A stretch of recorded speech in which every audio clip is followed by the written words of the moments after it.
So it started as a PR tool, just a way to smooth out Caroline Leavitt's more creative press statements.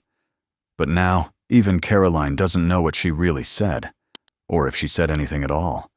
It was supposed to be a helper, a tool, a translator, just something to clean things up a little. That's how it started. The Truth Filter app, designed by a team of former Silicon Valley engineers who were either fired, disillusioned, or high. The app's first use case was modest: clean up Caroline's press briefings. She had a tendency, a gift, some said, for combining 7 unrelated ideas into one sentence that somehow ended with, "Joe Biden wants your stove." The White House comms team called it verbal jazz. The public called it gibberish. So they built the app. You'd upload her quotes, and it would translate them into something more algorithmic. Shorter sentences, buzzier words, less chaos. The early versions were clunky. It took a whole hour to process a 5-minute interview. But once they plugged in the Patriot mode setting, everything changed. A quote like, "The border is open because Joe Biden and the deep state globalists who hate hamburgers are flooding America with yoga mats and fear," would become, "Our sovereignty is under threat. Stay strong." Much cleaner, much more viral, and totally meaningless. But that was the point. The public didn't care about facts. They cared about vibes. And Caroline, she was the secretary of vibes. Not officially, but close enough. The app worked so well, Trump demanded it be installed on all federal phones. He called it autocorrect for losers who think I lied. Journalists were baffled. The press secretary would say one thing at the podium, but the transcript released afterward, cleaned through the truth filter, said something else entirely. Caroline might say, "We are absolutely not raising tariffs on Canada."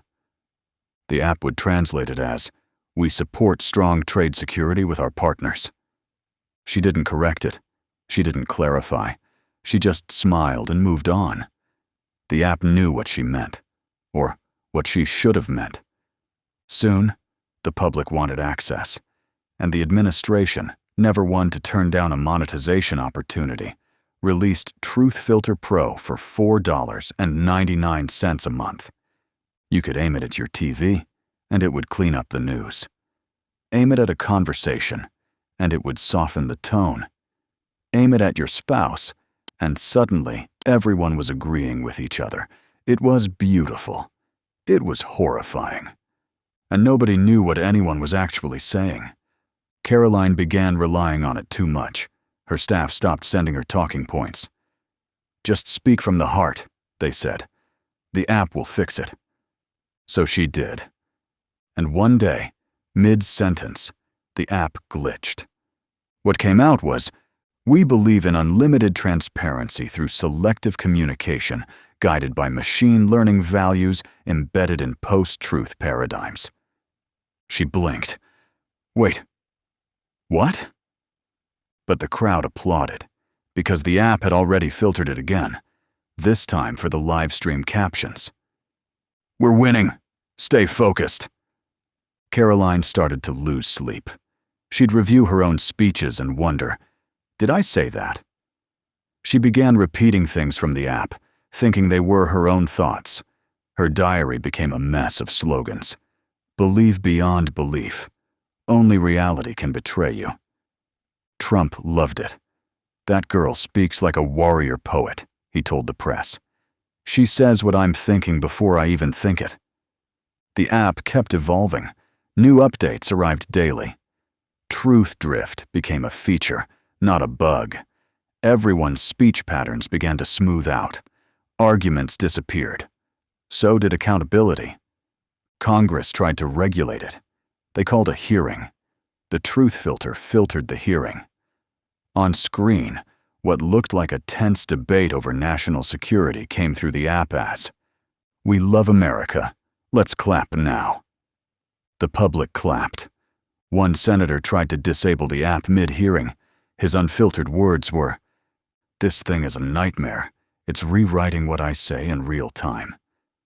But the live stream showed, "Thank you, Caroline, for restoring clarity." He resigned the next day. Or maybe the app said he did. Nobody could be sure. Meanwhile, Caroline began experiencing memory gaps. She'd finish a briefing and realize she couldn't remember if she had supported or opposed tariffs on goat cheese.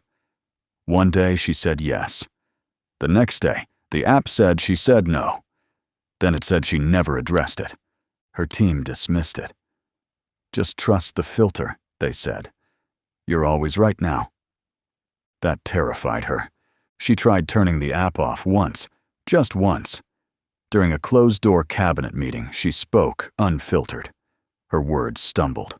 Her syntax broke down. Trump leaned in, confused. "What is she saying?" he whispered. The app translated anyway, loudly, over the room speakers. "America first.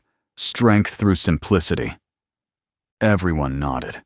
Caroline sat back in her chair, silent. The app was now speaking for her, even when she didn't. She wasn't even holding her phone. By now, the truth filter was everywhere, embedded in microphones, live stream feeds, earbuds. Reality itself had a correction layer. People used it at funerals, weddings, divorce hearings. A man once used it to propose. He said, "I want to spend forever with you." The app translated, "Engagement secured. Emotionally optimized connection activated." She said yes, or the app did. The marriage ended 2 weeks later. Caroline tried to issue a statement about her growing discomfort. The app translated it as, "Our system works because we trust it." She tried again. This time she whispered it quietly. "I'm scared. I don't know what's real anymore." The app didn't hesitate. It translated, "Everything is fine. Trust Caroline." It became a slogan, a meme, a t-shirt. "Everything is fine. Trust Caroline." Soon, it was etched into government buildings. School children recited it every morning. News anchors ended segments with it. Even Trump used it during rallies. Folks, I'm not saying the sky is green, okay? But if it is, trust Caroline. The truth no longer mattered. Just the filter. Eventually, the app updated again. Version 9.4.1. The new patch note simply said, "Truth is now subjective." Caroline tried deleting it. It reinstalled itself. She gave a final speech. She didn't write it. She didn't even read it. She just stood on stage while the app spoke. "We no longer need truth to be free. We only need trust. And filters." The audience applauded. Afterward, she looked at her own face on the news. Her mouth was moving, but the audio didn't match. Her lips trembled slightly. Nobody noticed. She checked her phone. The app was gone. No icon. No data. Nothing. She asked her assistant, "Do you remember the Truth Filter app?" The assistant smiled. "What app?" Caroline blinked, then nodded slowly. "Right," she said. "It probably never existed." Somewhere, a notification popped up in the sky. Reality updated. You're all caught up. This is the irony. And that's the irony. So, disclaimer. This video is a work of satire and fiction. It is intended for entertainment purposes only and should not be interpreted as fact, news, or a representation of real events. Any similarities to actual persons, living or dead, or actual events is purely coincidental.